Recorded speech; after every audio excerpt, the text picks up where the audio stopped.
Saçok.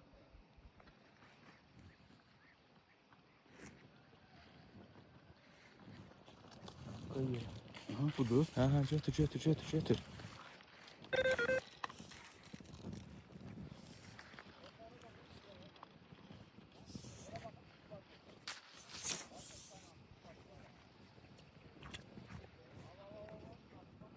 Üstündedir.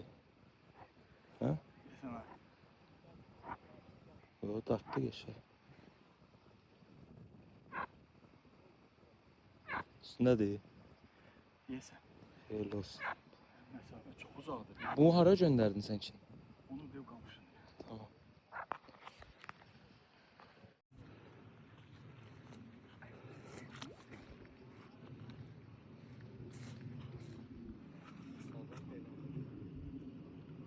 Sazan oxşu. Saçda bu seç. Bu seç bak buradan çıkar. Ay da yine böyle ama. Sal.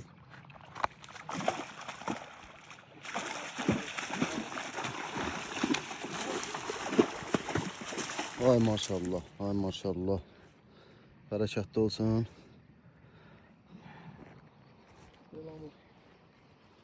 Qəşəng, qəşəng. Nə hikmətdir. Belamurlar nə istəyir? Yağmurlar nə istəyir? Nə istəyir? Adamlara ağamurlar gəlir ha. Bax bura. Yavaş.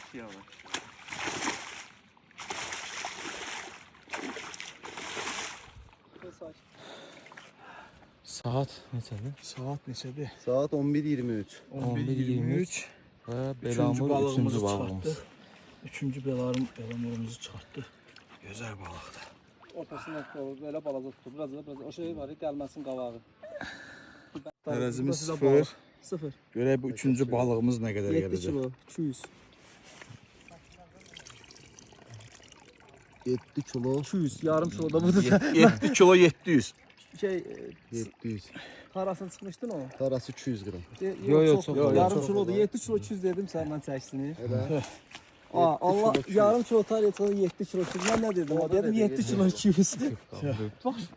Sulu onu biraz bırak. Elə bir üstündən vur.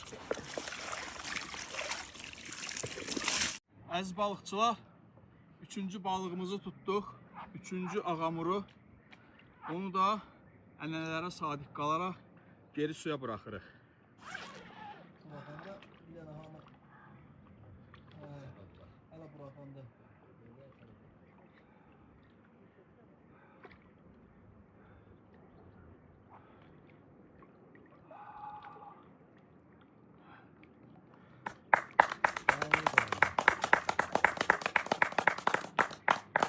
Bravo.